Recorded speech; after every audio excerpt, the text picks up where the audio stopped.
All right. Welcome to Gilky Way Galaxy production, the M and J Music Hour. M as in Michael, J as in, Jay Williams. I'm here with the wonderful Jay Williams, my co-host. Thanks for joining us, Jay.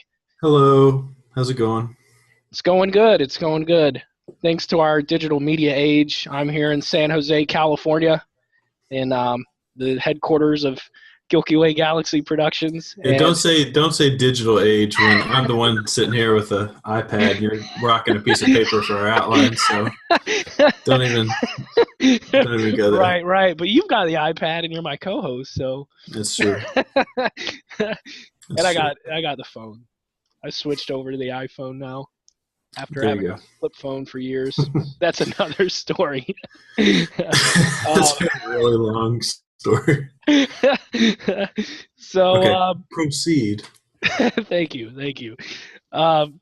Yeah, so we're doing this podcast. Me and Jay, we basically love music. But before we get into that, it's important to know our history with one another. Now, Jay, where would you start with explaining to people how we know each other? Besides sexually, I mean, no. Yeah. Let's warm them up first before we get Okay. into that part. So basically, Michael and I, You can't say that because I'm in the Bay Area, dude. So go ahead. Sorry. I can say whatever I damn well please. We're in America. Okay, anyways, no, Michael and I, we've basically been friends since we were really young. I think we say 5, but I mean, really, if you want to tell the tall tale, which is not a tall tale that implies that it's a lie, but our families knew each other. We're from Versailles, Kentucky, central Kentucky area. And our families knew each other. I think, my grandfather coached your dad in basketball. And, your cousins and uncles and all that stuff. Our families just know each other, but we grew up, we went to elementary school together. Didn't go to middle school together, which is another story, maybe for another podcast. But we played football together, just longtime friends, liked a lot of the same stuff as friends do.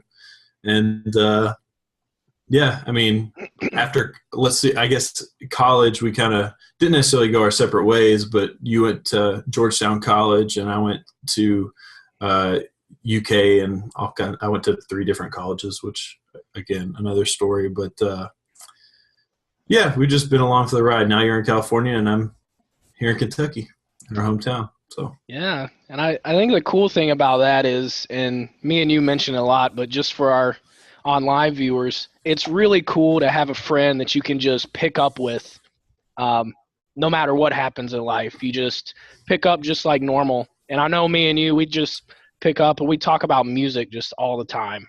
yeah, I mean, I think that's a good point. I mean, there's a lot of people and you go long times apart from one another that you see them and it's kind of awkward. It's like starting over again. But I have a handful of friends, and obviously you're one of them, and we'll stop blowing each other soon enough. But I have a small number of friends that I can just go long periods of time without talking to each other, and you talk to them and it's like you talked 5 minutes ago. So.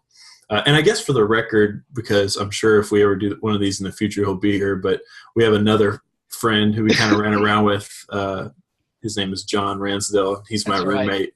But he's not here right now. He's actually headed up to Minnesota. So yes, John Ransdell, hell of a guy. Going ice fishing, actually. If I was a betting man, I would say that we would be recording this podcast next week or 2 weeks away, and he would be here, and he would come in and interrupt us and say something mildly offensive. So that's beside the point. Yes. And I do have to give a shout out to John's friend in Minnesota who is visiting, Elijah. Hopefully you'll be listening to this podcast. The thing is, we don't know who's going to be listening to this podcast. That's okay. And that's okay. Yeah, well, it's really okay. I guess to kind of – let me see what I have next on the list here. Yeah, I guess the reason why we're doing this podcast is because am I jumping into the next part too much? Let me see here. Well, no, not really. I think we were going towards. I guess we got started from that conversation we were having on the phone the other day about media and kind of where things are headed. And Yeah. you know what I think is funny, just I guess to kind of transition us into this, is the fact that, I mean, I think when we were in high school, you know, I was in a lot of computer classes and stuff like that, but I never knew you, or I never would have guessed this is, you know, this is not a diss. I'm not saying Right. Michael, you piece of shit, but, you know, I would have never guessed in a million years that you would have been as involved in technology and media and such that you were in. I mean, obviously we were in a media class together. Right. We were in a video production class and stuff like that. And I think that I know, at least for me, and maybe we'll talk on this another time, but that class really opened up a lot of doors. And, but yeah, we were basically talking, I don't know, go ahead and tell them what we were talking about. Dave Noble's media class. Yeah, that absolutely opened the door for me. Just video editing and all that stuff.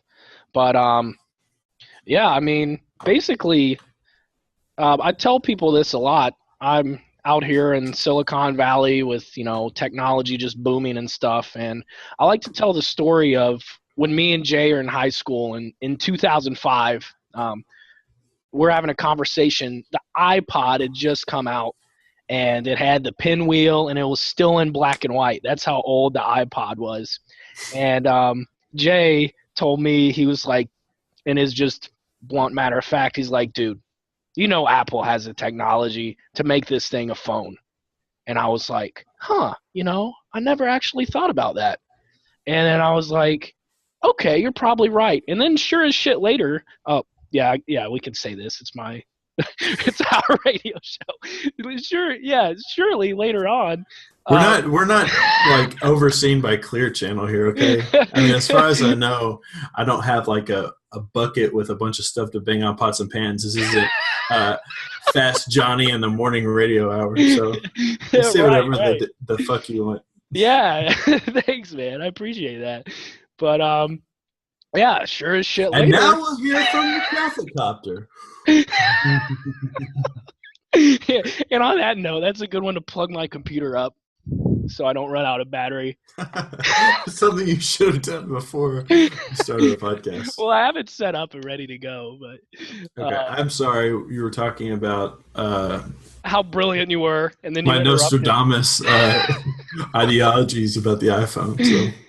Right, but yeah, so I just thought that was very visionary, and then when it happened, you know, it's just like, whoa, he really was like Babe Ruth calling the shot here. And then just recently, fast forward, we're back here and we're talking about, you know, media, this and that. And I've always wanted to be a TV writer, writing for TV. Well, Jay just really got me to think like, hey, you know, TV, you know, everything's going online. Everything's going to have a web presence.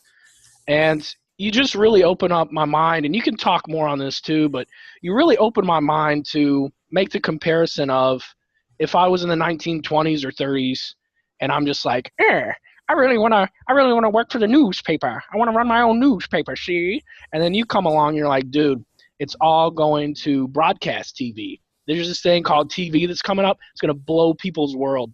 And I'm like, well, I really want to be a TV. Well, I really want to run a newspaper, see? And then that's where I think we are now. And that's the big reason for Gilky Way Galaxy Productions. So kudos to you for that. Yeah, I mean, it's just it's a great time for content makers and producers and just art in general. And, you know, I say art, and when I say art, I mean the broad spectrum of things encompassing music, movies, video games, books, you know, anything, blogs. It's a renaissance, so to speak, of a lot of stuff. And the kind of cool thing is a lot of people are learning how to and not to do things still to this day.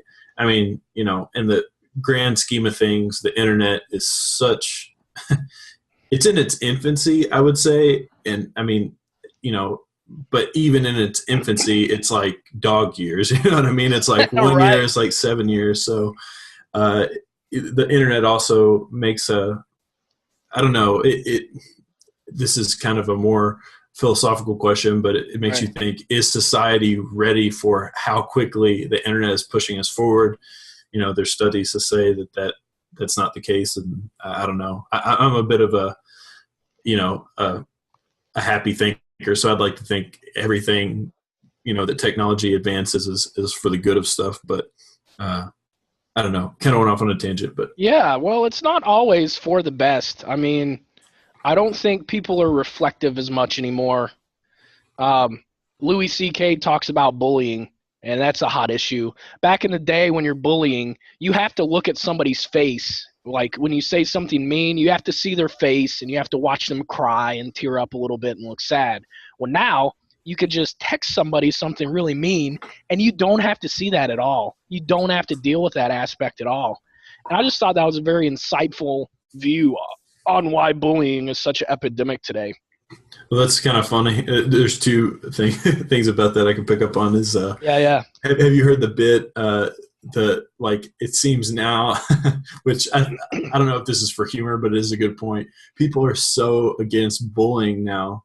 They're all like, oh yeah, we've got to crack down on the bullying. Well, now the bullies are being bullied by the anti-bully people. So, I don't know where that joke came from, and I probably did it an injustice, but it is a good point.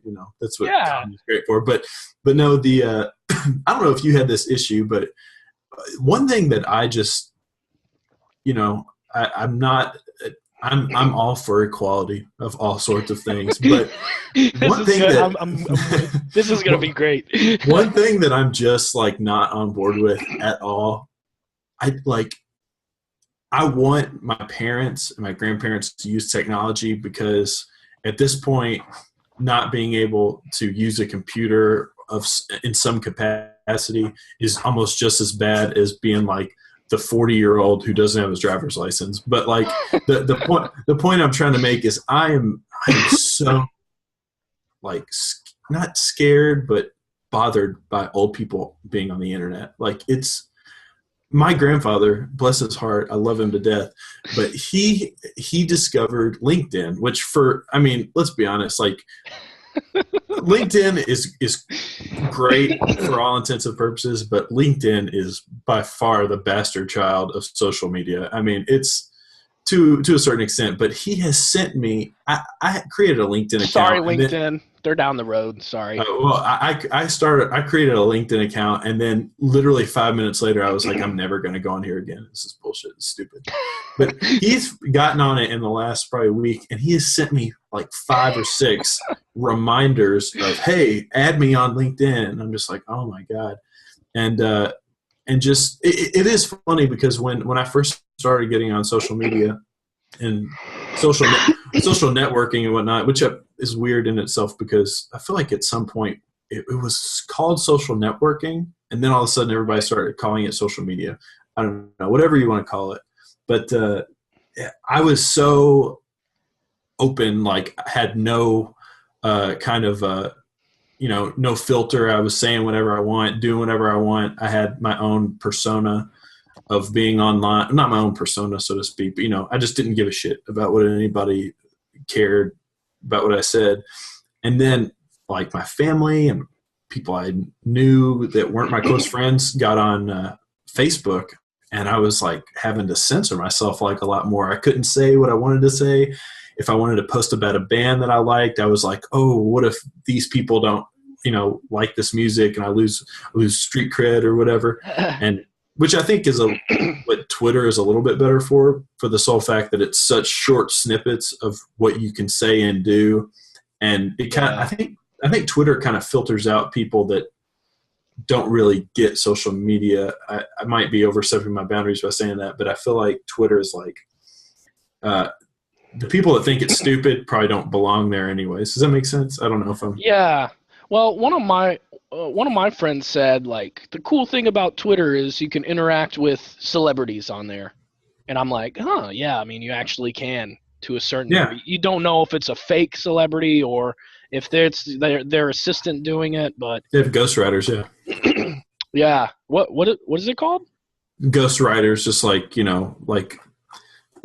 famous people that have biographies written for them, they don't really, or I'm sorry, famous people that write biographies or autobiographies, Right. Nine out of 10 times, they're usually not writing it. They have a ghostwriter. They sit down with a writer, tell what they want them to say, and the ghostwriter puts it down on paper for them. Gotcha. Yeah. Okay. Yeah. Yeah. Definitely feel that way. I can really relate to you with that on Facebook because whenever you make a comment, it's like you never know when you're going to stir up the bee's nest on there. Oh yeah. It's just like, you got, who's really looking at this and this and that, and we just get into privacy issues. And to dovetail off something else you said, the internet is so new, like you were talking about with social media. Like it's so new that we're inventing language to describe things. Oh yeah. Like HTML didn't exist a century ago, maybe even 50 years ago. I'm not sure. It might have in its early phases. But, yeah, right. As long as I wear a sweater vest to just act confident and pretend I know what I'm talking about. But well, I think one thing, I don't mean to cut you off. No, but one thing that I think probably we should talk to people about, I guess, is our background in technology and whatnot. Because, I mean, let's be honest, we could go on the technology and where it's going and stuff for many podcasts to come. But I think it might be good to, I don't know, why don't you tell them about your background in technology and, I mean, your interest in it and what you have to do with it? Yeah, I guess my background in technology is, I tell this a lot to people that I work with, but kind of me and Jay's generation, we grew up with floppy disks when we were in kindergarten. And we saw, and even typewriters, like we used in my kindergarten class, we used a typewriter.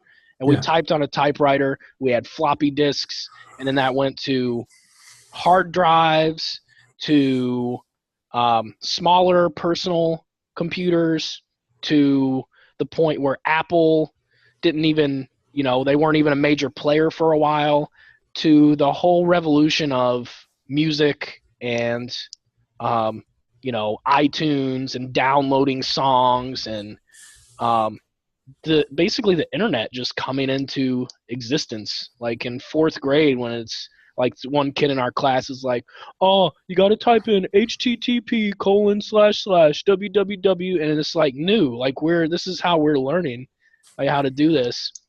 So then basically, fast forward to, Dave Noble's class, and just learned a lot. We got a Mac G5 our senior year, a Mac G5 with Final Cut Pro, learned a lot about editing, and fast forward to now, and now I'm teaching video editing, at a university level in some cases. So it's really been a great experience for me. Worked IT for a little while, but just I've always had an interest in tinkering with technology. And basically how I learned was the same when I was 3 years old. If I wanted to watch a movie, then I learned how to program the VCR and put in the movie. And guess what? If the movie doesn't play, then I keep trying until it works. That's a really important thing that you just touched on. I think more than anything, I have this conversation a lot with people that I know about our generation. And even I even see it like a tail off with people that are younger than us, not like immediately younger than us, but a little bit younger than us. And I'm 27 and Jay's 26. Yeah, but we graduated together and whatnot. But anyways, so our generation, I mean, obviously computers are around in one way or another before we were, before we were young and we were born. But they first really became a household item for a lot of homes when we were really young. And the thing that I have to explain to people all the time is they were new to everybody. It wasn't just to us as kids, but us as parents. We couldn't look at our parents and say, Daddy, how do I use this? We were all learning it together. So I think to us as kids, it was more fascinating, whereas to our parents, it was kind of this, in some way, it was like a work aid or almost like a novelty item, so to speak. But, we were sitting there having to learn how to do everything. I mean, everything from, I remember, as Michael was saying, we had a computer in our third grade classroom, and we didn't give a shit what that motherfucker did. All we wanted to do was get on there and pull up WWF, like the websites. I mean, it would load like here, and here, and here. But as long as you got to see something, I don't know what it was, Bret Hart or something. Who's joining the Wolfpack next? Yeah. You know. As long as I got to see Bret Hart's stringy, wet, Jerry curl-like hair, I didn't really care what it was. But anyways, so we had to learn all that stuff like on our own, and I think that kind of carries over into what we do today. You know, if there's a new program out or there's something that we want to do, I can't speak for you, but I know if there's something that I want to learn how to do, I know that all I have to do is get on the internet and learn how to do it. And that's just nature to me. Whereas I see a lot of, like, my cousin who's 10 years younger than me and is in high school, she would come to me with technology and say, hey, will you show me how to, or not even will you show me how to do this? Will you do this for me? You know, will you download this app? Will you put music onto my iPod? And I'm just like, no, you need to learn how to do it yourself. And I mean, that's honestly how I got into what I do now. I'm a graphic designer. And a damn good one, I may add. Thank you. I appreciate that. Which, speaking of which, I realized before I came on here, I was trying to think about how long I've been doing graphic design. Now, I started in 2004 when I was a junior in high school. That's when I first, started working in Photoshop and stuff. That's 10 years. So that's pretty crazy just to think about. But, but no, I remember the first day that I opened up Photoshop to do something, and I had no idea. I didn't even know how to make a new document. Like, I had no idea. Wow. I was so blown away and intimidated by it, and it was such a crazy program. But I kept at it, and I kept trying until I got it right. But I think that speaks a lot to our generation, just having to kind of just figure it out. But I don't know. I didn't mean to cut you off with your story. No. I even forgot where I was going with that. But, like, even with Google wasn't even around when we were in third grade. Yeah. Like, if you think about that, how crazy that is. Like, if you think of innovation and how innovative of an idea it is of the internet, then it's amazing by itself. But then if you think of, there's all this content on the internet, I want to organize all that information. I want to make a search engine better. I want to make keywords, this, that, everything. It's very revolutionary. I'll tell you one thing that kind of bums me out the more as time goes on, and there's some pimple-faced kid sitting in his garage making this app that sells for $3 million. I always think or even more than that, $3 million is nothing. I'm talking hundreds of millions of dollars. I think, damn it, why couldn't I have figured that out first? But not to be too looking at somebody through another window, but I don't know. It is interesting. It's crazy. I mean, the internet is crazy, and I think to even say that is people. If somebody's listening to this, they're probably like, "What the fuck are you talking about?" Of course, it's crazy. like no shit. But I don't know. When you really start thinking about this stuff, and when you're having a conversation with somebody 3 hours behind me, behind me in California, you'll know what I'm talking about. So. Yeah, we're on different, almost, East Coast and Southeast Coast-ish. I never know how to explain it to people. I'm like, well, I'm not the Midwest. Well, I'm not really the South either. I'm not really the East Coast either. Well, Kentucky was the northernmost state in the South in the Civil War. So. Right, yeah. And there's somebody right now who's probably like, no, that's not true. That's not true. The historians, we welcome historians to add it in. Yeah, I really don't care. Yeah, we're just talking here. So look it up yourself is the point. If you want to know something, look it up. That's why you got the internet. That's true. What was I going to say with that? Yeah, but out here in California, I've been out here about a year now, and just a lot of people's views are just it's almost the same as Kentuckians that are just like, oh, yeah, I think everybody in San Francisco Bay Area is gay and liberal and this and that. You get a string of Californians that are like, oh, yeah. Right. Same insert Kentucky stereotype. I get this a lot where people say, you don't sound like you're from Kentucky. And I'm just like, well, what, how do you sound like you're from anywhere? Yeah. I mean, I kind of get that, but try to take it to another level. But Yeah. But I mean, the internet's making the world smaller. That's my thing. Oh yeah. Well, it's making the world. I mean, yeah, you're right. It's bringing people. It's interconnecting people more than they've ever been interconnected. But it's also broadening our minds in a way that no one's ever seen before. There's an argument for kids in schools that kids can go to school and they're absolutely bored out of their fucking mind because I mean, you're exposed to information at your fingertips. Like I was saying earlier, if you want to learn about something, it takes 10 seconds to have access to that information to be able to learn about it. Right. And I mean, when you're having some old hag sitting, which I shouldn't say that. My girlfriend's a teacher, but when you've got some teacher standing in front of a classroom going chapter by chapter, one chapter a week, it's like, dude, I could have gotten this already right now. I could listen to a podcast on this chapter and been done with it in 2 hours. So I don't know, but I guess we should probably start moving along. But I did want to touch on kind of my background in technology. A lot, obviously, like Michael, I had that media class in high school, and more than anything, I've always been interested in computers and in technology, and to kind of tie it in with music and stuff. I mean, I remember Napster like it was nothing. Oh, wow. I remember sitting in my parents' office and downloading Limp Bizkit's Significant Other. Back then it was one song at a time, and on a 56K modem. I mean, even the fact that I could download one song for free, stealing a song for free, I was just like, sharing. Shit, this is insane.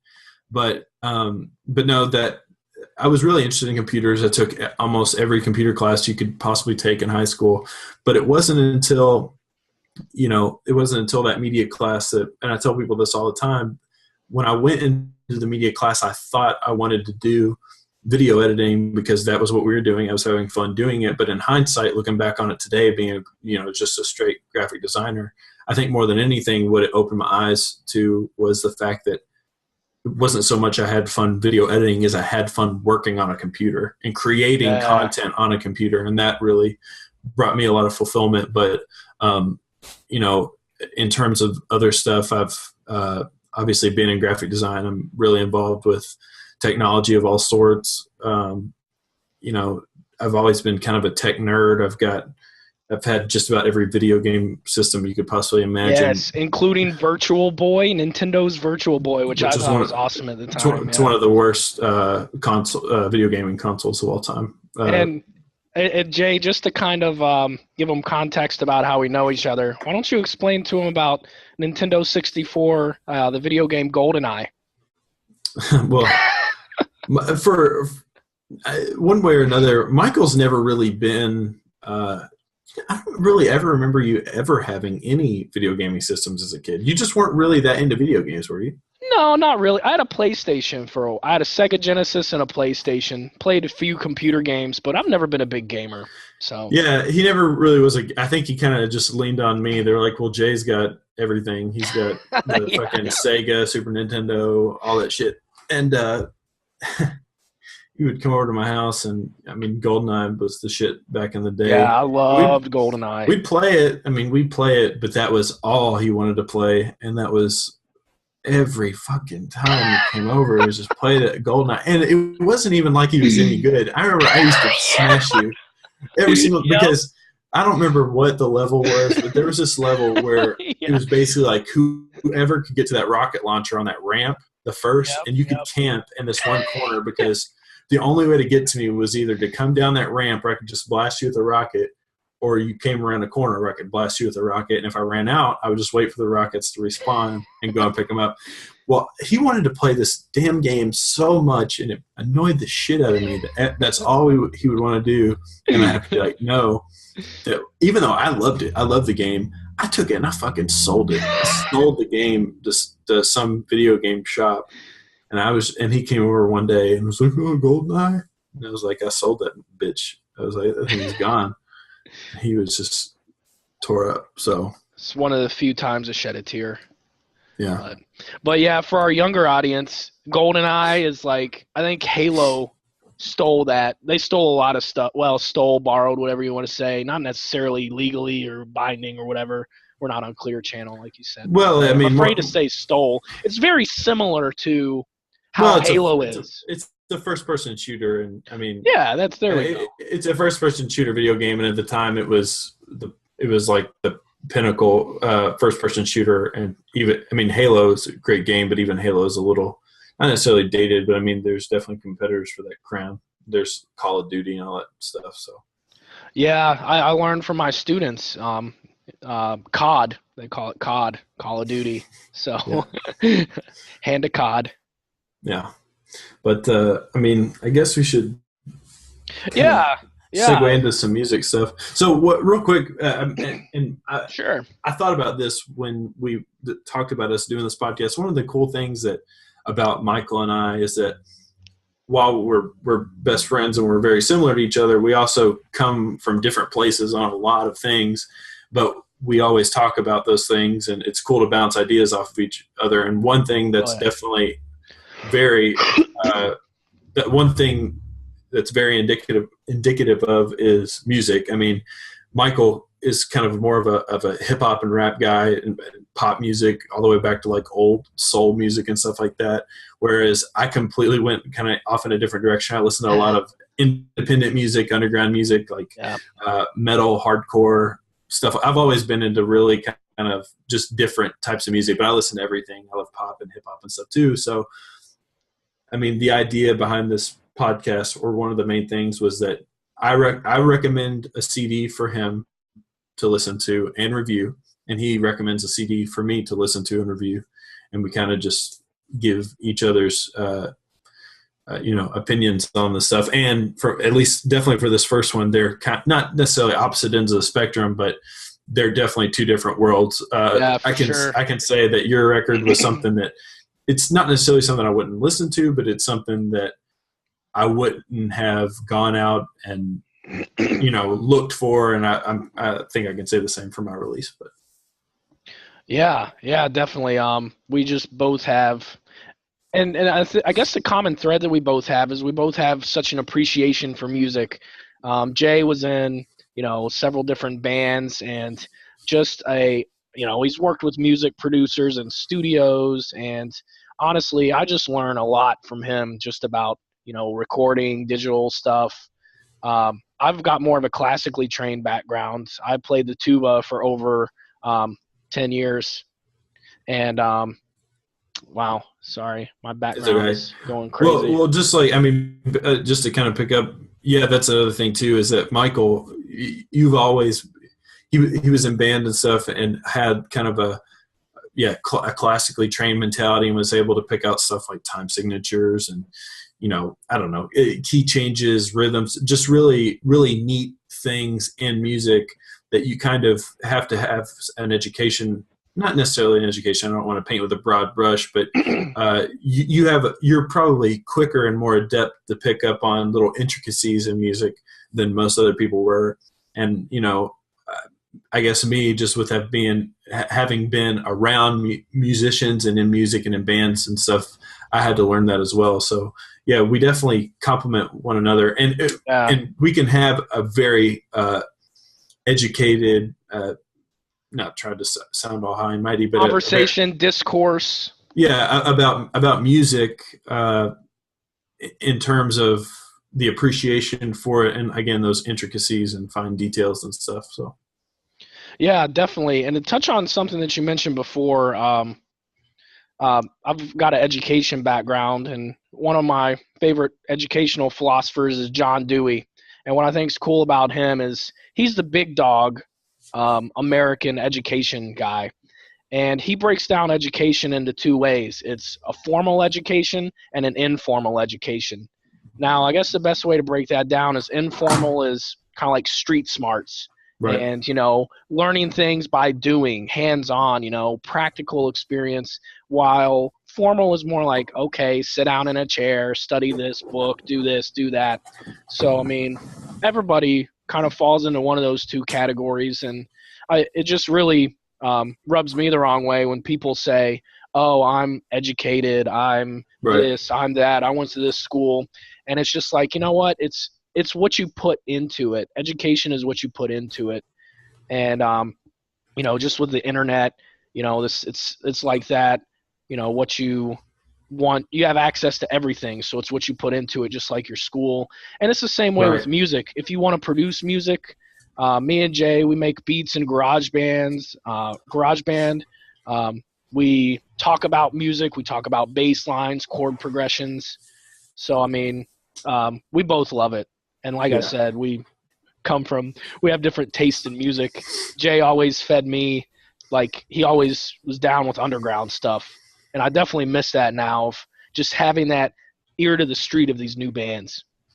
So yeah, and that's something that hopefully this podcast will definitely do. Do you want to talk about I guess our picks? Did you want to start, or did you want me to start?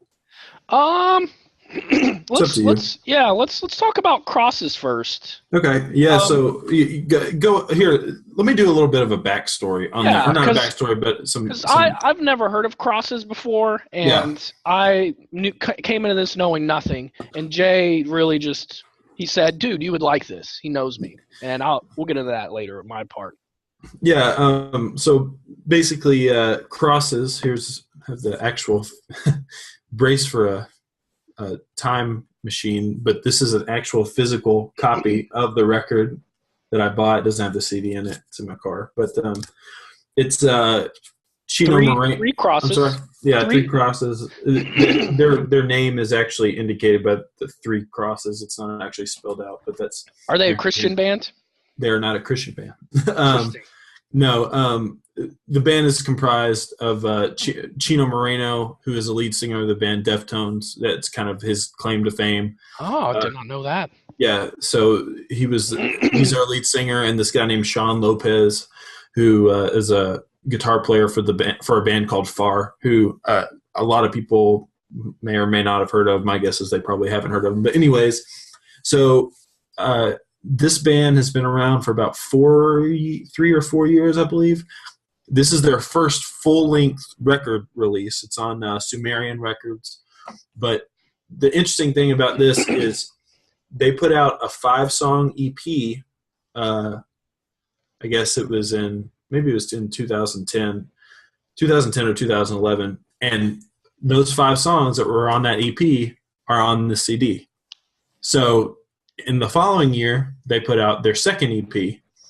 5 of those songs on that second EP are on this CD. So 10 of the 15 songs are 2 years old. So everybody was waiting for the third EP, 5 more songs. But instead of doing another EP, they just said, we'll just take the 10 songs we already have and the 5 new songs that we have, and we'll put them on a 15-song release. So some of the songs on here, a lot of people have heard before. I'd heard these songs for a long time. I'm a big Deftones fan.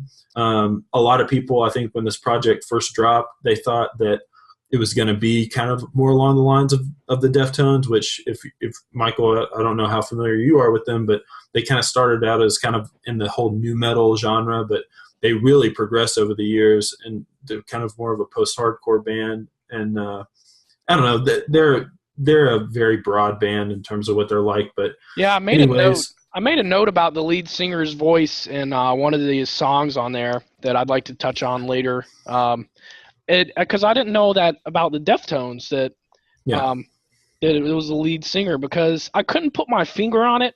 He kind of sounded like the lead singer of Buckcherry or Sonny from POD, or even I thought Chris Carrabba from Dashboard Confessional at times on the song. I think it's Option. Is that a song name? Yeah, on Option. It really had a Dashboard Confessional feel, like lead singer feel. It's interesting that you say that, just for the sole fact of kind of the whole paradox that Deftones, I'll just say that Deftones has been in. They were put in this nu metal box because when they came out, they kind of had that feel. But one thing that's always been, and I didn't, when they first came out, I'll admit I was not a Deftones fan, because Deftones, I don't know, I was kind of coming out of the whole nu metal thing when I was in 6th grade, and and I just wasn't really about it. I didn't really get them. They sounded a lot different. Their big song, which is a song called "Change in the House of Flies," at that time, that was their biggest song. It's probably their biggest song to date. But it was just way different than anything that I had ever heard from a quote unquote new metal band. So I kind of wrote them off until about maybe a year or two ago, and I actually gave them way more of a chance. And I was like, man, this isn't new metal at all. This sounds way more like the stuff that I like. So they never really fit into that box. But you're right; they definitely have. They have a very Chino has a very diverse voice, and I'm sure we'll talk more about that. But yeah, what did you think about? Just I don't know. Go ahead and go through your review. Tell me what you thought about it. Yeah, I thought it was very interesting. The song called "This Is a Trick." Mm-hmm. A note that I wrote down was it has an interesting beat to it. Like it's very interesting. The next song, "Option," it opens up and it could be a techno song. It opens up and I'm like, wow, this sounds like a techno song. But then it shifts to rock. It shifts suddenly to rock. So I really liked that kind of diversity that you kind of see in country music with like a Shania Twain, for example, of where it starts out kind of country feel, twang to it, kind of like a Hank Williams Jr. feel or something like that. And then it breaks into like a pop rock chorus. It's a crossover type of music where it's like it's country music at its core, but it's trying to appeal to a much broader audience. Right. Yeah. So I think it had that to it. Let me see. I made a note on the song "Bermuda Locket." Just the lyrics. I didn't really pay too much attention to the lyrics on the first one, although I'm sure they're brilliant. But the Bermuda Locket one, the singer says, "I want to view the signal that unlocks your brain." And I'm just thinking, I'm just like, because it's kind of in a love story type of song. And I'm just like, how beautiful is that to get to know somebody that you know a signal that unlocks their brain, to get to know somebody on that level. And I think that's kind of a technological reference too, because you have to know HTML to know about internet or all these tools to learn about technology and stuff. So I thought that was a beautiful lyric there. I'll just go through the rest of my notes, Jay, and you can kind of spin off what you want. So I thought that was really cool off of Bermuda Locket. The next one, "Holy Ghost," the song. It has kind of a creepy alien feel to it / Halloween. It's definitely very interesting, though. I'd suggest you guys to listen to it. Let me just step in here real quick. One thing that I want to point out more than anything, and I wrote this multiple times in my notes, but one of the biggest things about this band, I think they're trying to get across, and you've touched on it a lot of times, and it's made me chuckle because this whole project that we're doing I think is really cool because having you being an outsider looking in and kind of not being able to know the backstory of the band. Right. Yeah. I have no idea. It's interesting to me. And because everything that you've said just now are the things that I think makes this band not necessarily important, but interesting that people need to know. More than anything, more than making the music, writing the songs, doing the lyrics, this song or this band is so much about the vibe that they create. That creepy vibe, the kind of eerie and dark. I mean, it's a very dark record. Like it's there's a lot of choruses and hooks and stuff, and there's a lot of beats that can make you move and dance, but at the surface, it's all very weird. It's all very dark. It's just dark and almost unsettling. Well, I'm going to jump in there because that goes along with my last note. Yeah. The song "Cross," or it's a symbol cross. Yeah. I wrote down, and it's funny that you mentioned that. We haven't traded notes beforehand. This is all we're just going off the cuff, talking about music. Gilky Way Galaxy Productions. Jay Williams, Anchor Media, hell of a graphic designer. Get our plugs in there. I wrote "Ominous Feel." Mm-hmm. I don't know if you guys can see that, but I wrote "Ominous Feel," and then chimes come in, Now, chimes are usually happy, unless it's like a church where it's more like solemn feel. Don't, you know. But this is chimes. Chimes are happy. It's like, oh, the Right. wind is blowing. It's happy.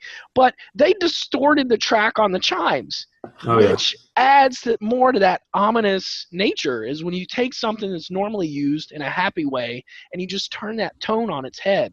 Mm-hmm. It just makes it more ominous. Just going into that feel that you said that the artists were trying to create.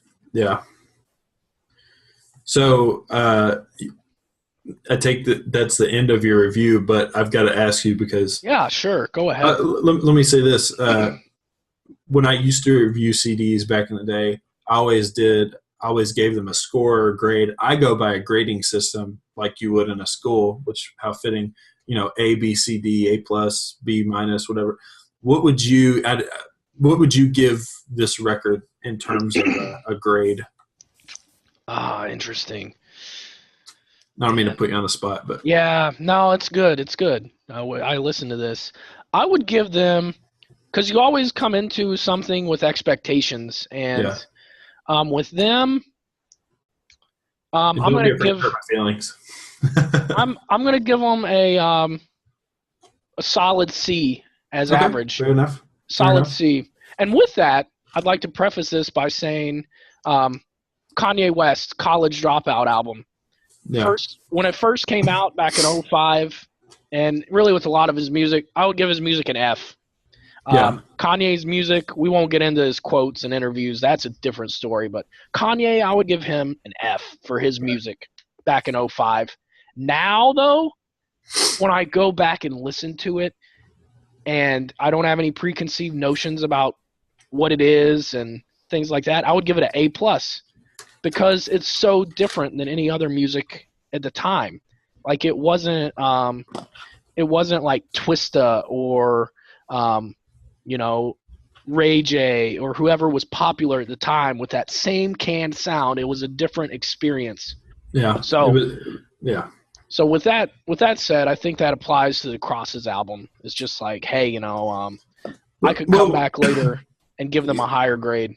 I made this point to you the other night when we were talking on the phone that, you know, I think music reviews and stuff are great. But one thing that I've always known is that if you listen to something first time and you based your entire judgment of that music based on the first, not even the first, second, third, fourth time, let's say the first month that you listen to it, then man, I can't tell you how much music that I would have written off. So, right. But yeah, that goes without saying. But I'll move on to, I guess, some of my thoughts on the record. But now know that this was a really anticipated record for me.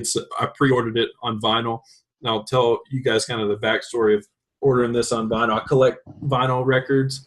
I pre-ordered the white version of the record. There's a white and a charcoal version, and I got an email about a week before the record actually dropped.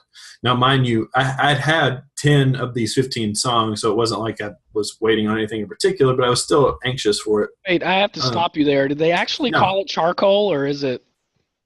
It's charcoal. Black. Well, it's like an off black. It's charcoal. It's not black. But I was just wondering if they were dodging a racial situation there. Okay, but, sorry. Proceed. It's okay. But so I get this email saying that there was a problem in the production of the white album and it wasn't going to get shipped to me on time. So to make up for it, they were going to give me the CD. They were going to give me a download code for the CD 2 weeks early. And I was like, well, shit, okay. That's fucking awesome. And then they were like, in addition to that, you can also pick of one of these three options. And option one was like, what was it? It was like get a physical copy of the CD in addition to us still sending you the record. I was like, okay, that sounds pretty cool. I wasn't going to get a physical copy of the CD. I was just going to get the record. 2 was we can ship you the charcoal one. And 3 was we could just refund you your money. Well, I chose to get the physical CD because that was something extra. And like I said, I got it right here.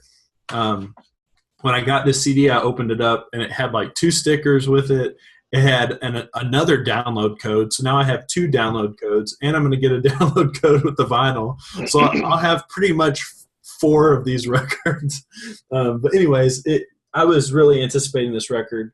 It was the first record of the year that I was really highly anticipating. Even though I had 2/3 of the record already, I was still really excited about it, mainly because, and this is, kind of goes into the first part of my review, more than anything, I was really excited to hear how they were going to take 10 songs that they already had and put them into a 15-song record. You know what I mean?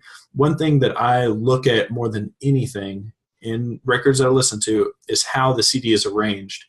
The first song of a CD is the most important song on the record. I don't care what the last song is. I don't care what the singles are. I don't care about that. But that first song is your first attempt at not only blowing the listener away, but setting the tone for the entire record. I was going to say exactly that, a tone setting. And I mean, just to give you a good example, we talked about Kanye, but on his Yeezus record, I mean, on site, I cannot tell you how good of a first track that is. When it comes in with that distorted, that wow, and it's almost unlistenable. It's so distorted. Like, I was like, holy shit, I'm in for a ride now.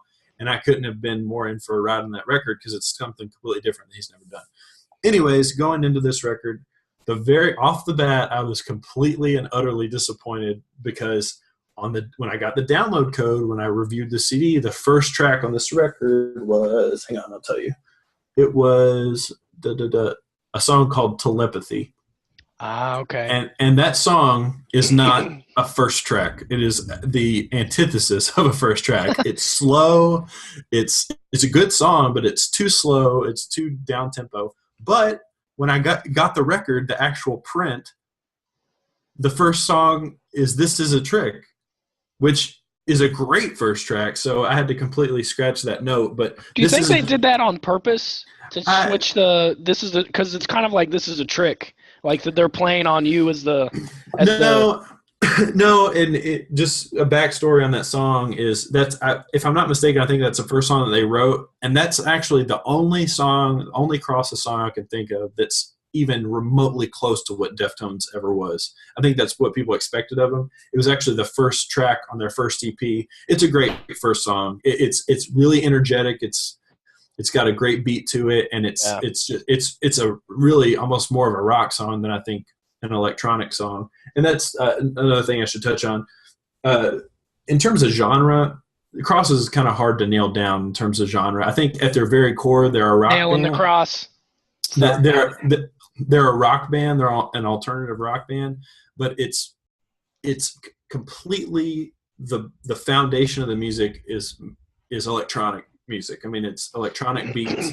There's some dance beats, there's some hip hop beats, there's some house beats, but it's kind of layered over top of some bass and guitar and obviously the vocals. But anyways, I love Chino's voice. I think his voice is incredible. I think he puts so much focus on delivery and how he delivers his vocals. Sometimes to like really attack it on choruses, like in This Is a Trick, the opening track, the chorus is like attacked.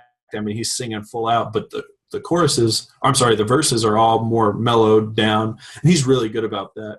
And also his melodies are really, really finely tuned, really perfected.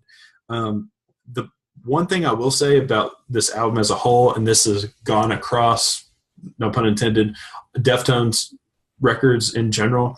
Yeah. For as much focus and fine-tuning as he puts on his melodies and his delivery, he's never been the greatest lyricist in the world. And in fact, I've heard interviews where he says he doesn't even put a lot of thought into his lyrics at all. He just kind of writes it down, whatever goes with the melody. But one lyric I thought was clever, which I was a fan of The Office a little bit after you. We were both fans of The Office with That's What She Said. But one line was, "I want to come inside you and haunt you." Yeah. And I'm just like, really? That's really a lyric that you want to go for. But right. I agree. The beats, if you like the beats and the feels of music, I mean, it's worth listening to. Yeah. And that's just to continue, another big criticism I have of this record is there are some great high points in this record. I mean, songs like "This Is a Trick," "Bermuda Locket," which also, just to give you an idea, the 5 brand new songs that nobody had ever heard from on this were Yes. "Bitches Brew," the Epilogue, I think 1994. No, I'm sorry.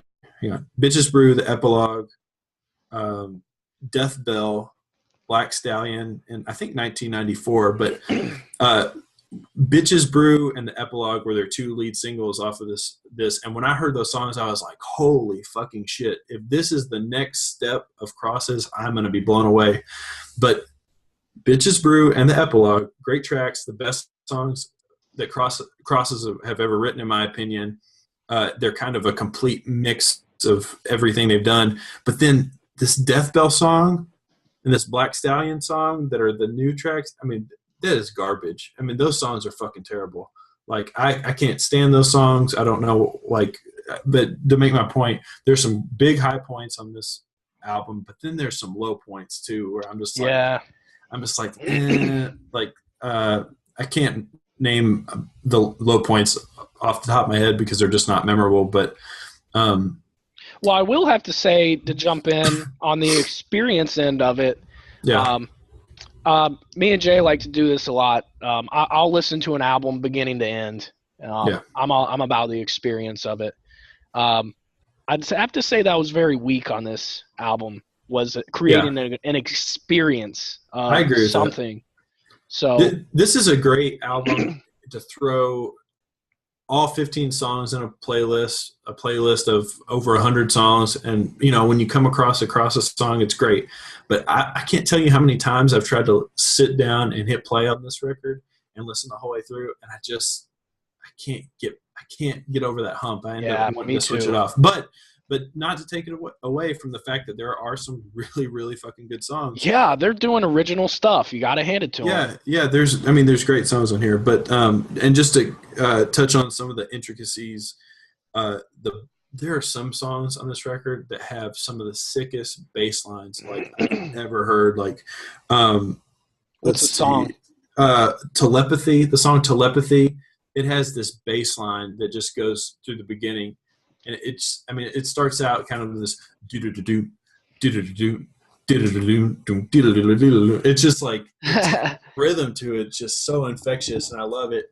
But just to kind of wrap it up, that I love the feel that I was talking about of this album, the feel, the vibe, the darkness that they're going for. I mean, I love all of that about it. And the last note in my notes, I said, if I could take the best songs in this record and the worst songs and completely break them apart, basically make a playlist of their best songs, I came out with about 8 good tracks. So that's solid. For any CD to have 8 good songs.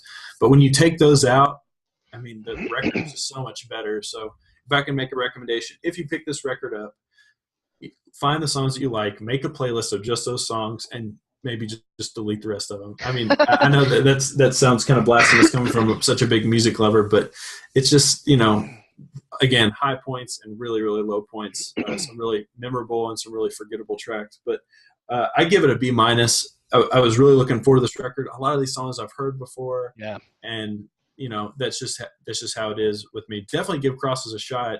More than anything, it makes me anxious to hear more of what they're going to do. And I really like the idea behind what this band is trying to do, taking electronic technological based music and kind of adding them with the whole, being in a rock band and stuff too. I think that's really cool.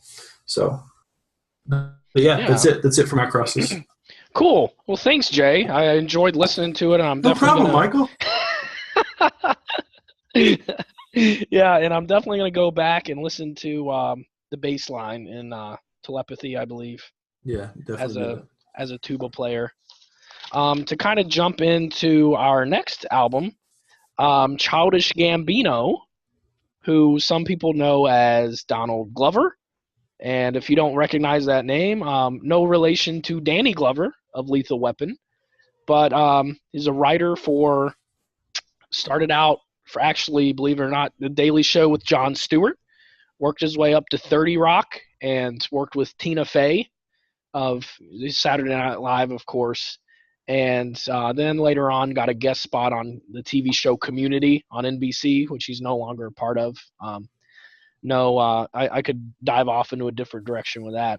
But just, a TV writer, makes his own music, and also has a stand-up comedy special on Comedy Central. So this guy is really he's really a renaissance man. And one of his lyrics is, "I'm not going to stop rapping until people say that James Franco is the white Donald Glover." So I think that really just sums up his kind of just his mentality there. Right. And just to kind of give my quick view on it, I love this record. I'm not gonna lie, I could listen to it from beginning to end. It creates an experience. It's called Camp. It's just really great about creating an experience, and it's just so real too. Like I feel like I know him after listening to this album, and I really feel like he's honest and he's got a different voice to offer to rap music. And one thing I'd like to know, Jay, when you talk about it, is I know a lot about rap and the history of rap and this and that, and all the way back to Grandmaster Flash and all those guys coming up. And Donald Glover never really had exposure to that. Right. He didn't really grow up listening to rap music. So for him to come up and do it so well like he did, I'm just amazed by that. So, yeah. So I guess that's kind of my short introduction to it / opinion or whatever you want to call it. Yeah. Jay, what do you think? What are your thoughts? Just initially, I mean, you touched on a lot of the big high points for him. I love one thing that I think hip hop music and rap music is littered with, which is, it's fine because hip hop and rap, more than just music, it's a culture. It's a way of life pretty much. It's this it comes off as a lot of people that don't really pay enough attention to it as this level of arrogance, when that's not really what it's about. I mean, hip hop and rap is about beating your chest because of everything that genre and the people that make up that genre, kind of what they had to strive to achieve. You know what I mean? Rap, for all intents and purposes, is an extremely young genre, but Childish Gambino. I don't know if I'm supposed to call him Childish Gambino or if I'm supposed to call him Donald Glover, but oh yeah, he got the name, the background behind his name. For those that don't know, he put his name in a Wu-Tang simulator, where you go to this website, you put your real name in a search engine thing, and then it pops out this Wu-Tang Clan name simulator. So that's how I got it. Yeah. I don't know. I feel like I know him personally, and I don't. I feel like we would be friends, but I'd call him Donald. Yeah. Well, regardless, yeah. That whole ideology and that way of life that rap and hip hop kind of brings to the forefront of things. He kind of works on an opposite level. I mean, he's a very much, I would consider him an alternative rapper, at least in terms of his message, his delivery, the way he comes across. I mean, I think musically and kind of the way his music is packaged is as accessible as just about any rapper you can name. I mean, he definitely does some stuff that's off the cuff. There's a very high level of Kanye influence on this record. I mean, yeah, without a doubt. Mainly in terms of beats. That's just about it, though. I mean, the production and whatnot, which he probably didn't have as much to do with, but I love his honesty. I love he's unashamed to talk about where he came from. In a way, I think that helps him with his individuality as an artist, but I also think, at least on this record, which I'll touch on a little bit, I think it kind of hurt him. But just to start on the actual record itself, I like his kind of references to odd things and counterculture and whatnot. Right. I kind of saw some of your notes, but you mentioned there's like a Rugrats reference, but one that made me laugh and chuckle was there's a reference to Sufjan Stevens, who is kind of a really big indie rock act back when I was first started in college around 2006. Just subtle stuff like that really is a pleasure to kind of hear. Yeah. Rap music, it's almost like a Where's Waldo book of kind of not really a Where's Waldo book, but like more like an I Spy book of just interesting references. He'll say stuff sometimes like, oh yeah, it's like it's got that factor to it. But in terms of his flow, he does have a very interesting and different flow. I would say one thing I would say that I didn't really expect listening to it, but I would say it's probably an acquired taste. It's not like a traditional hip hop flow or traditional rap flow, which is good, but it's definitely probably an acquired taste. And to add in there while you're reading your notes, I've probably listened to this album at least 10 times beginning to end. Yeah. I've just listened to it so much. It's one of those pieces of music that, or pieces of work really that moved me a bunch and just was there for me. Like music is kind of there for you at times. That's the beauty of it when nothing else can be. And this album was there for me. So I agree with the acquired taste. Yeah. So the actual, the overall kind of grand scheme of things, I support it. I'm gung ho, go for it.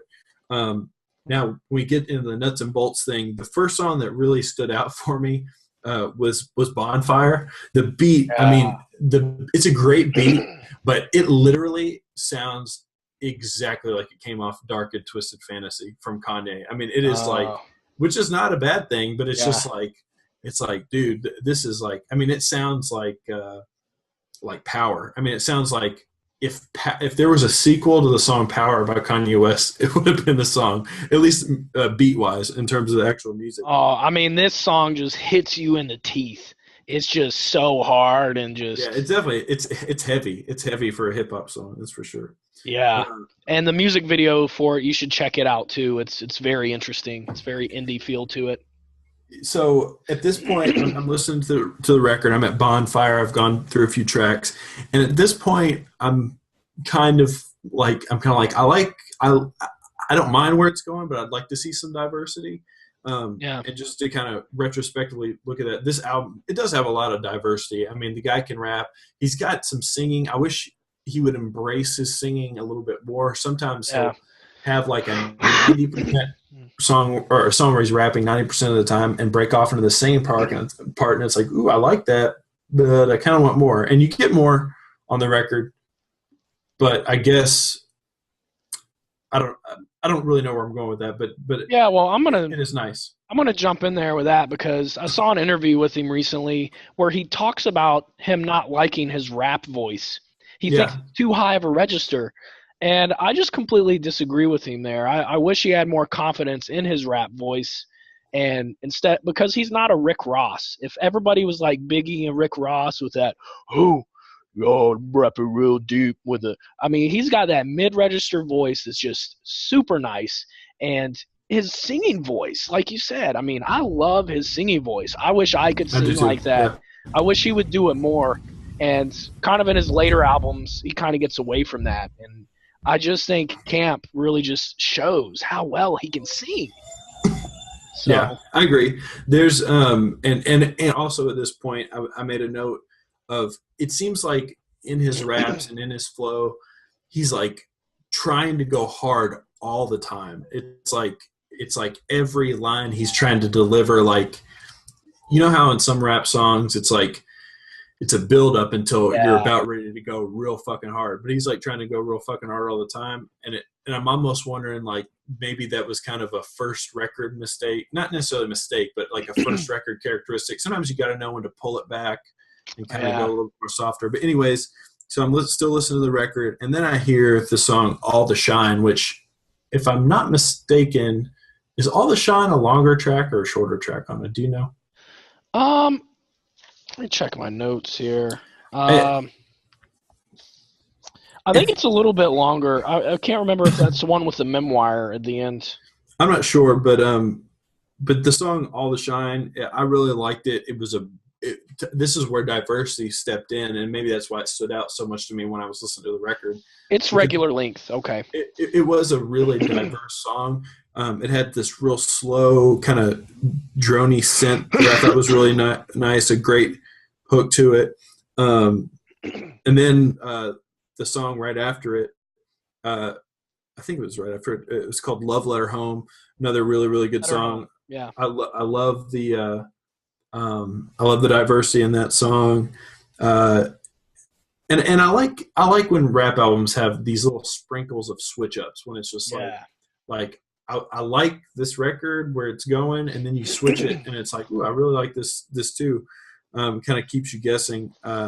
And then the song Heartbeat, there's like this distorted synth on it, and it's so nasty. It sounds good. It makes me feel good. I've tried to create that before. I'm just like, and the thing about that is making my own beats. We make our own beats and just send it back and forth to each other. But I've tried to create that so much, and whenever I end up trying to create it, I end up making this kick-ass beat that comes out of that, and I'm just like, oh.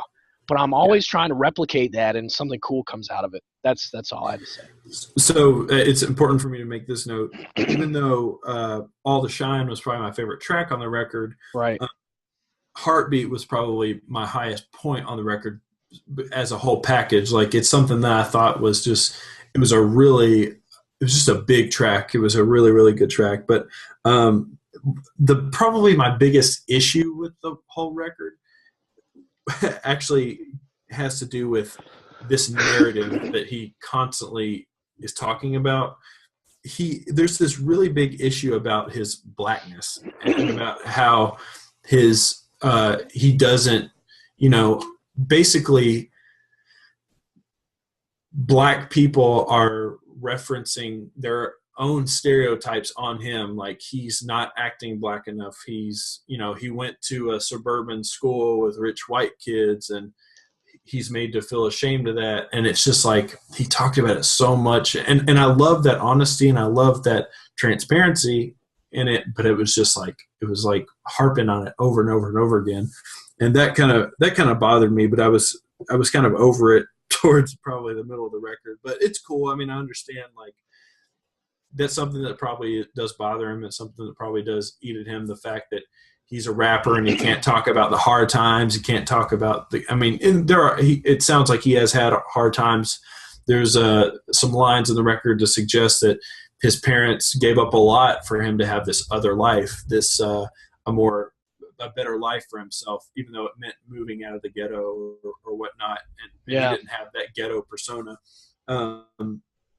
Some of the songs run together a bit. There were some times when I was like, wait, have I heard this song already? But I agree with that. Yeah. I think that adds to the experience of the overall album. It probably does. Yeah.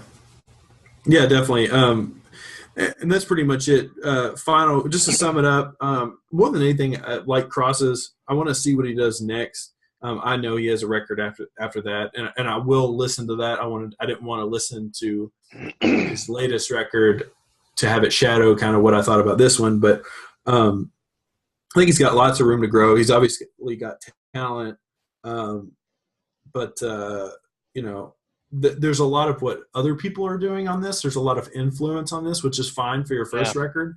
From what he had another one out before this. He had Cul-de-sac before this, yeah. That was the mixtape, wasn't it? Was that a mixtape? I think it was an EP or something like that. Okay. It's a full-length album. It's like an hour worth of songs or something. Yeah. The from what I have heard of his latest record, the little tidbits I've heard. 3005? Or because of the internet, I mean? Because of the internet. Yeah. There's a lot of, from the little bit that I've heard, there's a lot of growth. There's some weirdness to it. I'm excited to listen to that. I'm excited for him to grow into this individual that he claims to be. When I say that, I mean all these, kind of quirky references he makes, and his different flow, and his, all the stuff that sets him apart. I'm excited for him to kind of grow into that, and not necessarily be like, hey, look how different I am, and just be like, let his music speak for that. Final grade for it, I gave it a C. It's a good record. I can tell that it was kind of it was something that it was kind of like a, hey, look at what I'm doing type of thing, but Yeah. in terms of like kind of revealing himself to the world. But yeah, it's definitely worth picking up, and again, I'm really really excited to see what he can do next. But yeah, Yeah, and so just to give you a background about his album releases or EPs or whatever you want to call them, Cul-de-sac, and then Camp, this one, and then Royalty. That's where he features people like Blake Griffin, and Tina Fey even comes in on a track and rhymes in Royalty. And then do you after, like that? Do you like that aspect that his kind of stardom gives him the ability to do that, or do you think it's more of it's gimmicky? And the only reason I'm asking is just to get your take on it. you know, I think, hey, go for it.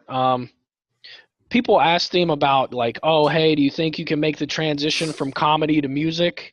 Because he's a comedy writer, he's got a comedy group, this and that, and he said, yeah. He said the reason why I can make the transition from comedy to music is because I'm not Will Smith, I'm not Eddie Murphy. Those guys are really good at what they do comedy wise, so Right. it's going to be hard for them to break this image. And even like Drake, he was on Degrassi, but he was still able to break that image because it wasn't hugely popular.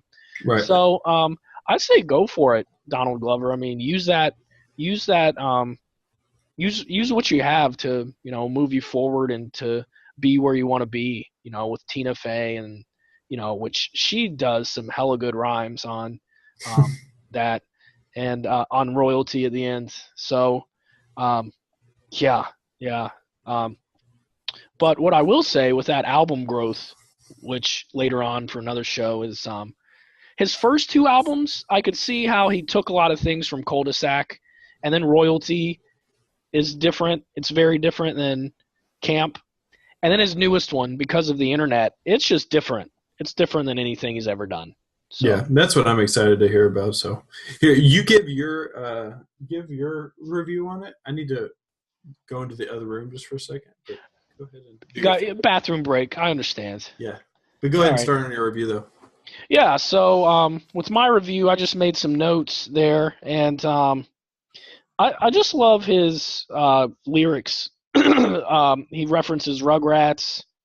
One song he goes into this memoir, this story about when he's on a bus. He's riding a bus, and it's almost like, for you English majors out there, it's like he's written a memoir and they just put music behind it. And what I really like about that is just that it's got a really classical feel to it. If you like classical music, then this is great because it's got a classical feel, it's got hip-hop beats, it's got that to it. And he's very intelligent too. So just to kind of hear him and his own take about his song and his writing style, it's very interesting. I love the way that he writes and his writing style. And along that note, people that love grammar and stuff like that will be able to appreciate this. One lyric is, I had to take my jacket off, third period, ellipses. Ellipses is, for a junkie like me, makes me laugh because that's ... when you're writing is the phrase for that, ellipses. Take your jacket off, third period, play on word, ellipses, ... Three dots is ellipses. Some other lines that he does is the song Keep Up. He talks about Pete Wentz going both ways, stabbing hoes like OJ. The only thing I put before me is do-re, just a play on those words. And let me see. He spits really fast sometimes. He uses words like lacerate, which is like lacerate hose, and like, just the fact that he's mentioning hose and lacerate in the same line, I think is interesting for a rap artist. The song Sunshine, he mentions, I'm taking over your city like Carmen Sandiego. I'm like, whoa, that's a really good reference to my childhood. Let me see. Oh yeah, his storytelling. I think he tells really good stories with each song, which kind of makes me like it a lot, is because just the fact that he's able to tell a story and to do it so well, even if he's telling a memoir and he's talking over it. Right. I think that's fantastic. Let me see. Yeah, the whole race thing. I actually thought that was a good commentary because, like Eminem grew up in Detroit in the ghetto, and just really had a different life. And I feel like in the rap community, like if we're talking about race and stereotypical, like we said, what does it mean to talk like you're from Kentucky? What does it mean to be white? Right. What does it mean to be black? What does it mean to be Hispanic or anything else? Like, what does that mean? Like, I feel like Donald Glover has to fight that because, like Eminem relates, I feel, more with black people, whereas Donald Glover is in this white world where he's with, white TV writers, this and that. Yeah, I definitely agree with that. Yeah. And grew up in Stone Mountain, Georgia, in the Deep South, where he said he couldn't swim in someone's pool when he was 8 because he's black. I mean, just the life experiences that he's had and how that's influenced him. I really appreciated that because, I've never had to experience any kind of overt racism like that, of where they're just like, look, you can't swim in this pool, you're a black kid. Just to constantly have somebody be telling you you're different all the time. Another part of my background, I lived in Australia for a year. I was always being told that I'm talking different. So to hear him, that kind of gave me a different direction with it, talking about race. And, it's kind of annoying when people are like, oh, you're different all the time. So while it is annoying to you, Jay, I kind of get where he's coming from with that, just how annoying that is. Yeah, and just for the record, I mean, I definitely think it's an important narrative to have. I think I like the fact that he said it. I guess more than anything, my critique of it was that it just became a recurring theme, I guess, so much. But that's okay. I mean, it's whatever. That was just my first first glance at it. But yeah, because it is really it does really take over a lot. It's a big theme, I guess, in the work. Right. But I'm just gonna read some of his lines because I think his lyrics are great. The music speaks for itself. Let me see. Like the line where he's referencing sex with a girl, I'm inside you, but I can't find you, but the sex wasn't half bad. But the sex that we had wasn't half bad. Okay, so I'm going to say that again. I butchered it. I'm inside you, I can't find you, but the sex that we had wasn't half bad. And he said condom slipped off in a threesome. Good problems? Emphasis on question mark. Right. And it's just very interesting because those are things that probably he can only relate to with that celebrity status, is just, women and probably men in some cases just throwing themselves at him all the time. And just says lines like, I'm going straight to the thighs like the cake you ate. And I'm just like, whoa, that's clever right there. I think that goes back to what you said about going hard every time with a line. Yeah. Oh, and Backpackers. He says, put it on my black card and max it out. And he's got Kid Cudi on here, and he's talking about co-signing for a house, no co-sign, trigonometry. Like, I feel like that's, kind of a cool line there. It's very, very interesting for sure. I'll just do a few more. Where he's talking about hipsters, and this is where I feel it's got a Kanye lyric type reference where he goes, you ain't living in BK, you ain't working on a screenplay, your baby daddy ain't a DJ, like with just very simple lines, just of like summing up that hipster attitude of New York City that kind of lets that experience just wash over me. Because, I've never lived in New York, but I feel like I know what it's like after listening to him talk about it. I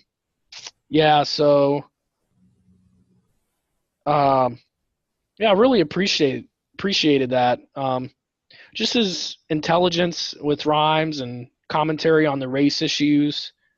Like, one kid said that he wasn't really black because he had a dad, and I'm just like, wow, such a shame that people still delve into these stereotypes. Oh yeah. Always talking about people's breath stinking because all they do is shit talk. I think that's really clever. And he says, "Holla like your daddy when he's pissed off."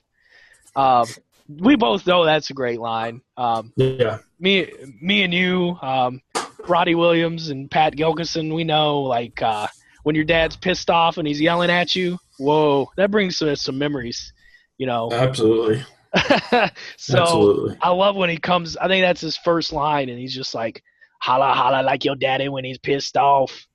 And it's just like you talk about creating a tone in an album. I think creating the tone in a song applies the same way too, of just coming at it hard with the first line. So I mean, overall, this album meant a lot to me because I picked it. So it is an acquired taste, but definitely worth a listen. What's your grade? What's your final grade? Final grade is A+ for me. I love this album. Yeah. Yeah. There's no two ways about it, and I am biased, so that's okay. Yeah. This is one that I really liked a lot. So, and for me, like liking an artist a lot, an artist is going to do different stuff all the time. You can't kind of channel artisticness, and because of the internet is so different than camp, and because it's so different, I'm having a hard time really liking it as much as this one. But that's part of the experience. Change occurs all the time, and get with it or get lost. Yeah, I mean, you touched on something. I don't mean to go off subject from our views, but I'm done. Yeah. But it's funny how you're right. We do, I think, as music fans in general, and I'm explaining everybody, we definitely get attached to artists. There's artists we like, but more than anything, and especially for records that kind of mean something to you a little bit more. Like for this record, I mean, you said it helped you in certain ways, and it means more to you than just a record that you like. You're attached to the record. You know what I mean? You're attached to not just the artist, but you're attached to that record. And that's kind of the same thing with me. And, one of my all-time favorite bands is a band called Brand New. Yeah. And they put out a record called Deja Entendu, which really pretty much got me through high school. And that's like a classic record for me. But every record other than that, kind of, for me at least, kind of had to live up to that record. Yeah. And, it was always like, well, this one doesn't mean as much to me because I wasn't going through the same stuff that I was going through when Deja Entendu came out. So it is interesting how there's that dynamic.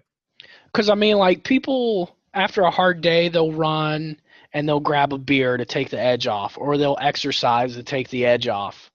But, I mean, I've really went to this album to, like, feel good a lot of times, just like somebody would a drug or something like that. I think that's the power of music, really, is that there's over 2,000 languages spoken in the world. 2,000 over. And music, if you know how to read sheet music, it's universal. And to think of that of anything being so universal like that, of reading music and creating an experience, it just blows my mind. I mean, it's just, I'll put it right up there with the internet about how, like Beethoven, we still have Beethoven's music because it was written down in a universal way. Like, it wasn't written down in Latin or Greek or this or that, but, like sheet music. Yeah. So, I mean, I just find that amazing about music, about how it can make you feel something and make you relate to something. And even make you feel better or feel worse or feel sad or feel happy. Absolutely. So one thing that I wanted to do towards the end of the podcast and whatnot is talk about what we're going to do next week, because I want people, for whoever's going to listen to this, I thought it would be a good idea to, I'll make my recommendation, you make my recommendation, and then maybe people at home listen to this or watching this, they can listen along with us and kind of do what we're doing as well. Yeah, maybe make suggestions. Maybe we could take audience. Definitely. But if I suggest a record, somebody can listen to it and make their own assumptions and opinions, and just do it with us. Maybe you can set up like an email account or something, and people can send in their thoughts and opinions. Yeah, and you can always go to GilkyWayGalaxy.com, and there's a way to contact me. And just do that, GilkyWayGalaxy.com, and contact. You can send me a message right away. Because this is such a new platform, or news relative, but just a way of, media being there and that we can communicate with people in this way. I'm just excited to see where this is going to go. Like how people listen, how many people listen, how people communicate back with us. Like if we have guests on the show, like you said, we're not censored by Clear Channel. We're not censored by anybody. We can say or do whatever we want. We can go over time limit, and which we have. Yeah.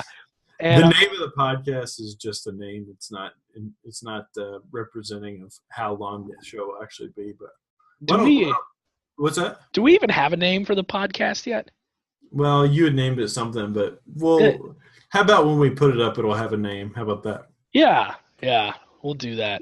Well, go ahead and make your recommendation. I know we've already talked about it, but maybe you can just talk just a teeny bit about the record too. Yeah. I'm going to recommend for you to listen to, drumroll, Drake's album, Nothing Was the Same. Which we've already both listened to and talked extensive about, but we haven't broken it down as much. We've gotten into a lot of theory about Drake in general and just his new album and his lyrics and his beats. And yeah, Jay, how many hours would you say that we've talked about Drake? And this is across the country from the Bay Area all the way to Kentucky, Central Kentucky. It comes up in frequent conversation, but more than anything, it's turned into inside jokes. Yes. It's actually my favorite thing to just listen to his record and find like some funny line, because so much of Drake is funny, not just in what he delivers, but the way he delivers it. Funny as in trying to be serious, but it comes off as cheesy and corny. Yeah, but that shouldn't be, at least to me, that shouldn't be a representation of how I feel about the album. So right. It is. He takes himself a little seriously, but yeah. That's what I like about Donald Glover / Childish Gambino is he's just real. He's like, you know what? I'll never be able to be Drake. He said, I don't come hard. I just come me. And yeah, I really appreciate that you could just be yourself. Because I feel like something Drake would say. Yeah, but I mean, in a cheesy way. But like Drake, he's got this image to uphold. He's, like, so I'm Drake. I'm this ladies' man, and anytime I spit game to a girl, and I just think he did an interview and just talking about his dating life. Like he's dated Rihanna, Serena Williams, went on a date with Tyra Banks. So many, just all these A-list celebrities. And he's just like, man, he did a radio show. And he was talking about like an interview with this lady about him in a relationship. And it's just so vague. He's like, I'm looking to build a relationship with somebody. And they're like, so you want a girlfriend? He's like, nah, I didn't say that. I said, I'm looking for somebody that kind of wants to build with me. And I'm just like, wow, you are such a player, Drake. And you have a hard life. Yeah. So my record that I want you to listen to, I actually have it here on vinyl. Vinyl. It's Balancing Composure, The Things We Think We're Missing. It's they're genre-wise, they're a rock band. I mean, it's a broad term, but they're kind of a broad band. They're a rock band. Is that the name of the band, Balance and Composure? Yes, they're from I think Doylestown, Pennsylvania, if I'm not mistaken. I stumbled upon this band by basically surfing Spotify's Somewhere Artist. I have a habit of doing that. Stumbled upon their first record. This is their second record, and I'm not going to go into too much about them, but I stumbled upon them and really just started listening to them a lot. Got a chance to go down and see them in Nashville, kind of impromptu. It was a good show. But yeah, give the record a listen. And one thing for our listeners and for you, more than anything, we talked about different parts of music, and some CDs, the music is better than the vocals, and sometimes the lyrics are better than the vocals and the music. really pay attention to the lyrics, really think about the lyrics, what they mean, where they're coming from, and pay attention to some of the grooves in this band. This band has some incredible grooves. And what's the album name? It's called The Things We Think We're Missing. I don't know if I can get the whole thing in the shot, but that's the record. Okay, I see it in the top right. Yeah, hold the top right up a little closer. I think it's a little too. There we go. The Things We Think We're Missing. Yeah. Yeah, this CD came out last year, towards the end of last year. I don't want to talk too much about it. I want to leave it to just so you know what the album looks like. Here's the record.